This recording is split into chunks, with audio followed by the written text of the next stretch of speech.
15th straight day, there are no local COVID-19 cases and no active clusters for the first time since early February. It's PSLE Results Day. 140 received special consideration for coronavirus-related reasons this year. Hey, international trade shows are back. A two-day travel event is the first to be held physically in Asia since the pandemic began. You're watching The Big Story, coming to you live from the Straits Times newsroom. I'm Olivia Quay. I'm Haryanto Dimana. You can subscribe to the Straits Times channel so you never miss a single episode. Now, for the 15th straight day, Singapore reported 0 new COVID-19 cases in the community and workers' dormitories. This is the longest stretched without a community case since the first case was reported here back on January 23rd. But there were 7 imported cases today. The Health Ministry said all of them were placed on stay-home notices when they arrived here. More details will be released tonight. Infectious diseases specialist Dr. Leong Ho Nam is here to talk about our present COVID-19 situation. Dr. Leong is from the Rofi Clinic at Mount Elizabeth Novena. Doctor, yesterday Singapore completed 1 incubation cycle, now no local transmissions for 14th straight day. How significant is this milestone? Is it merely psychological or symbolic? It is both, actually. I think hitting 14 days is fabulous. If you think about it, in April, we had the insurmountable numbers with COVID-19 hitting the foreign workers up to 1,000. And the fact and the idea and the dream of actually getting 0 cases, it seems impossible and finally here. 14 days is very important. I'll just remind the viewers here, incubation period is up to 14 days. If you have 14 days, no infection, 1 significant milestone. But most people actually like more than 1 milestone. We like to have 2 incubation periods as the real milestone. 2 incubation periods because the first 14 days is for the disease to show up, and then the next 14 days is for the disease to transmit and pass on to other people. If we are out of it for 2 cycles, 28 days, this will be a great achievement for Singapore. So is that the next milestone we should be looking towards, or is there a closer goal that is going to come sooner than, let's say, another 14 days? I think that is a psychological milestone for us.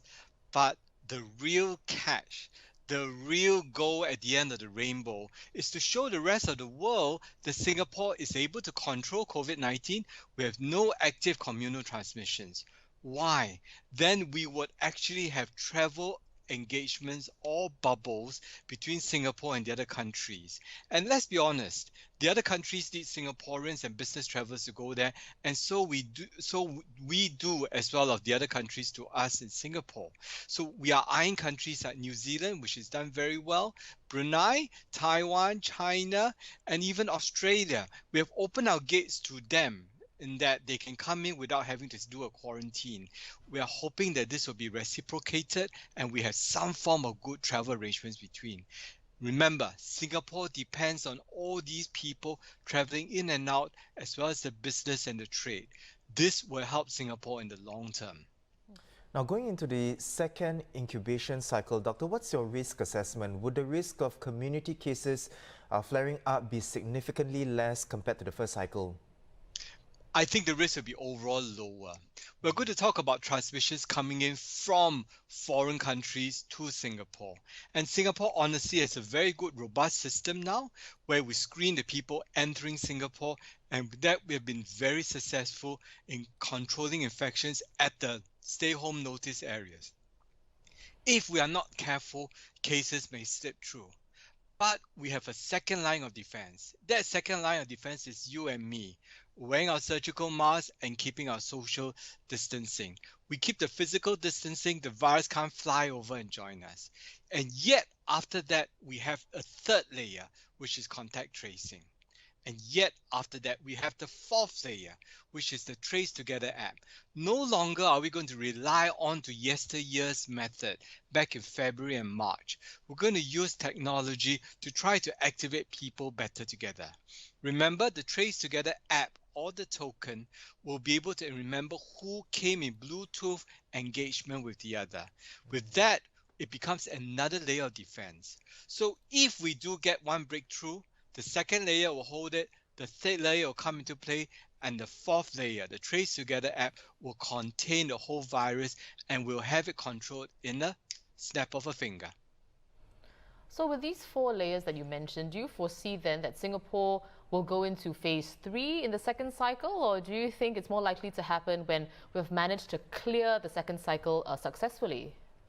I think we should be able to go into phase 3. If I'm an optimist, as usual, I would say that we are ready to enter into phase 3. I want to remind all the viewers here, number one, as we open up, many other countries open up and new cases come in.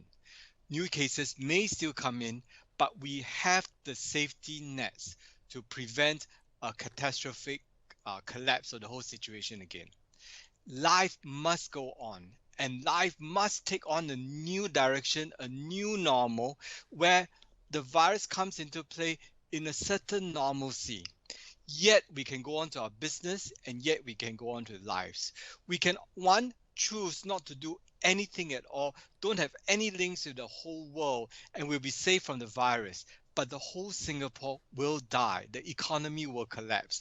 The next is actually do it smart, do it wise. Use AI to help you so that we can actually have interactions with other countries safely, go on to some normalcy, go on to economic production, and yet not get significantly infected. Singapore, you can do it. Right. Doctor, let's focus on something else that was revealed yesterday. Now, the Health Ministry said yesterday that there are also no active clusters here anymore for the first time since February 3rd, which was a few days before Singapore went into DORSCON Orange. Now, with 0 community cases and no more clusters, where do you see potential pitfalls that could trigger a resurgence in our local cases? Great question. It will only through people coming in from outside Singapore into Singapore.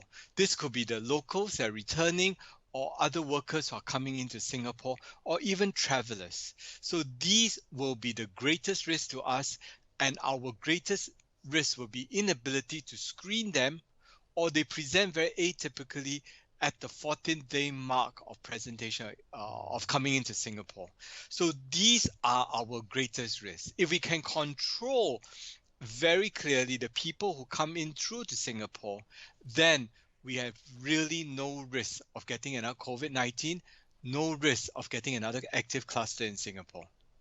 Right. Well, as always, we appreciate you taking the time to speak with us. Dr. Leong, we've been speaking to Dr. Leong Ho Nam, an infectious diseases specialist from the Rofi Clinic.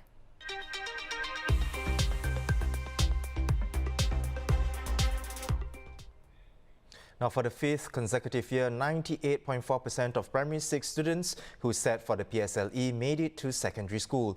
The Ministry of Education and Singapore Examinations and Assessment Board said about 2/3 are eligible for the express course, while 21.2% are eligible for the normal academic course and 11% for the normal technical course. Well, these proportions are similar to last year's P6 cohort. Students eligible for secondary school may submit their option forms online via the S1 internet system from now until 3 p.m. next Tuesday. Meanwhile, around 140 students were granted special consideration at the PSLE due to COVID-19 related reasons like missing some papers while on MC because of acute respiratory infection. This group accounts for 0.4% of the PSLE cohort. Of the 40,000 pupils who sat for this year's PSLE, no one missed the exam because he or she had tested positive for COVID-19 or because they were placed on quarantine order, stay-home notice or leave of absence. Meanwhile, 2 Singaporean men accused of tampering with election posters in separate incidents were charged today with offences under the Parliamentary Elections Act. Lim Song Huat faces 3 charges for allegedly tampering with 3 different People's Action Party posters, while Constantine Paul faces 2 charges for allegedly removing 2 Progress Singapore Party posters from lampposts. Both men intend to plead guilty to their offences at their next court appearance on January 7th. Travel Revive, the first international trade show to be held physically in Asia Pacific since the pandemic kicked off today. With over 1,000 attendees expected to attend in person, the event was made possible with the introduction of new safety measures to ensure the health and safety of exhibitors and attendees alike. Multimedia journalist Renee Po was there to check out these new safety measures. meeting pods with protective plexiglass shields, a mobile app to arrange one-to-one meetings, automated registration kiosks. These are some of the new measures to ensure the safety of physical attendees at the two-day Travel Revive trade show, which is the first MICE event in Singapore to host over 250 participants, since a pilot for bigger MICE events started in October. Face-to-face meetings can only be conducted at one of 36 private meeting pods. Each pod comes with a protective plexiglass shield like this, which can also be found at the exhibition booths outside. And to set up a meeting with exhibitors, attendees can do so via the Business Matching Portal or the Travel Revive 2020 mobile app. I think most of us really miss the physical interaction between one another. Of course, I think some of these measures can be further improved. It still brings a bit of inconvenience to everyone, but I think it's something that we will be able to get used to, and at least to allow some sort of business to resume. Close to 1,000 people are expected to physically attend Travel Revive over the 2 days, and this includes 65 foreign delegates from 15 countries who were exempted from a stay-home notice when they arrived here. All physical attendees have to go through the usual safety protocols, take an antigen rapid test and test negative before they can register and collect their event ID badge and Trace Together token. To further minimize mingling, delegates must also follow a strict program within their allocated zone and cohort. They visit exhibitions in designated groups and view each aisle in a 20-minute rotation. With these safety measures in place, Trade and Industry Minister Chan Chun Sing said the government is committed to doing more to catalyse the revival of the tourism industry. And we are doing all this not just to return to the previous status quo. We are going to reimagine the entire experience, the entire chain of events, bring new players together, set new standards for the industry, and to develop a whole new experience for people to come to Singapore for leisure, for MICE, and for business. Travel Revive is intended to pave the way for more international trade shows to be held here in the first quarter of 2021, with the Singapore Tourism Board signing 3 MOUs with exhibition organisers. Renee Poe for the Straits Times.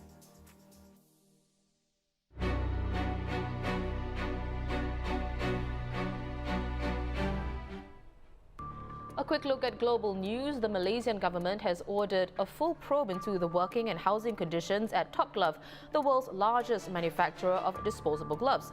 Top Glove's factory and dormitory area in Selangor is currently the country's biggest active COVID-19 cluster. Since November 7th, it recorded a total of 4,036 cases.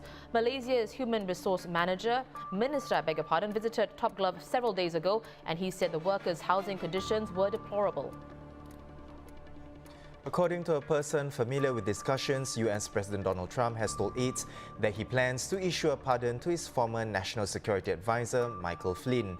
The person said that while nothing is final until Mr. Trump does it, he has made it clear that it's one of a string of pardons he plans to issue before leaving office. Flynn, a retired Army Lieutenant General, pleaded guilty twice to lying to the FBI about his conversations with a Russian diplomat during the presidential transition in late 2016. A mysterious metal obelisk found buried in a remote Utah desert has inflamed the imaginations of UFO spotters, conspiracy theorists, and fans of the movie 2001: A Space Odyssey. The shiny triangular pillar, which protrudes around 3.6 meters from the rocks, was spotted last Wednesday. One person on Instagram joked, "This is the reset button for 2020. Can someone please press it quickly?" Another wrote, "Up close it reads COVID vaccine inside."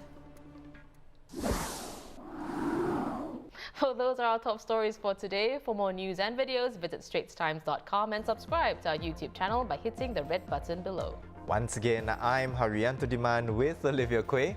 Join us tomorrow for more stories on A Big Story.